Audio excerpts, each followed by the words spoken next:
नमस्कार दोस्तों, आप सभी का स्वागत है मुंशी प्रेमचंद्र की एक नई कहानी बड़े घर की बेटी में। बेनी माधव सिंह गोरीपुर गांव के जमींदार और नंबरदार थे। उनके पितामह किसी समय बड़े धन धान्य संपन्न थे।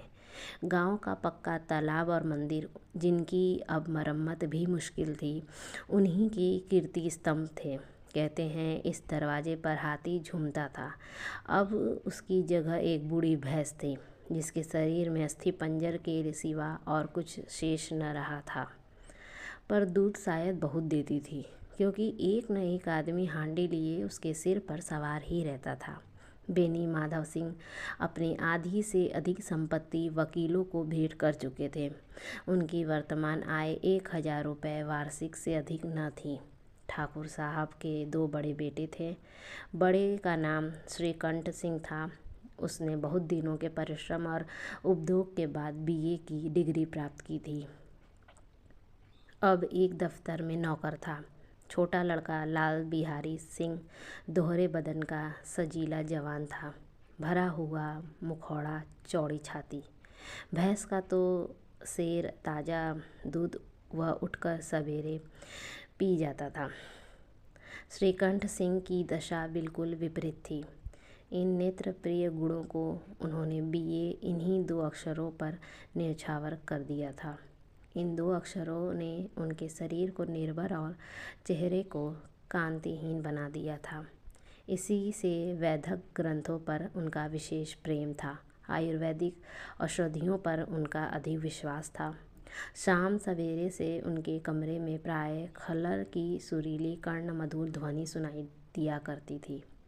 लाहौर और कलकत्ते के वैद्यों से बड़ी लिखा पड़ी रहती थी। श्रीकंठ इस अंग्रेजी डिग्री के अधिपति होने पर भी अंग्रेजी सामाजिक प्रथाओं के विशेष प्रेमी न थे, बल्कि वह बहुधा बड़े और जोर से उसकी निंदा और तिरस्कार किया करते थे। इसी से गांव में उसका बड़ा सम्मान था। दशहरे के दिनों में वह बड़े उत्साह से रामलीला में सम्मिलित होते और स्वयं किसी न किसी पात्रा का पाठ लेते। गौरीपुर में रामलीला के वही जन्मदाता थे। प्राचीन हिंदू सभ्यता का गुणगान उनकी धार्मिकता का प्रधान अंग था। सम्मिलिति कुटुंब के 2 एकमात्र उपासक थे। आजकल स्त्रियों को कुटुंब में मिलजुल कर रहने की जो अरुचि होती है, उसे वह जाति और देश दोनों के लिए हानिकारक समझते थे। यही कारण था कि गांव की ललनाएँ उनकी निंदक थीं। कोई कोई तो उन्हें अपना शत्रु समझने में भी संकोच न करती थी। स्वयं उनकी पत्नी को ही इस विषय में उनसे विरोध था।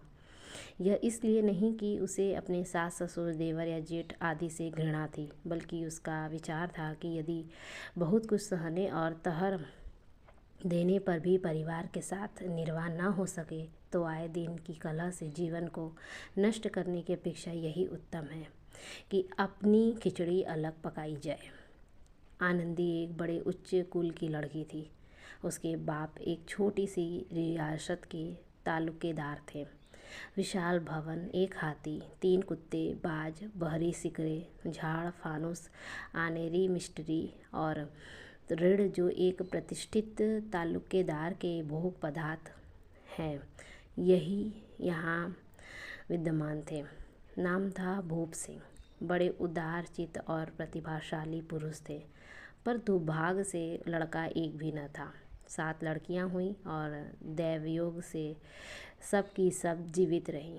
पहली उमंग में तो उन्होंने 3 ब्याह दिल खोल कर किए, पर 15-20 हज़ार रुपयों का कर्ज सिर पर हो गया तो आंखें खुली, हाथ समेट लिया। आनंदी चौथी लड़की थी। वह अपनी सब बहनों से अधिक रूपवती और गुणवती थी। इससे ठाकुर भूप सिंह उसे बहुत प्यार करते थे। सुंदर संतान को कदाचित उसके माता पिता भी अधिक चाहते हैं। ठाकुर साहब बड़े धर्म संकट में थे कि इसका विवाह कहाँ करें।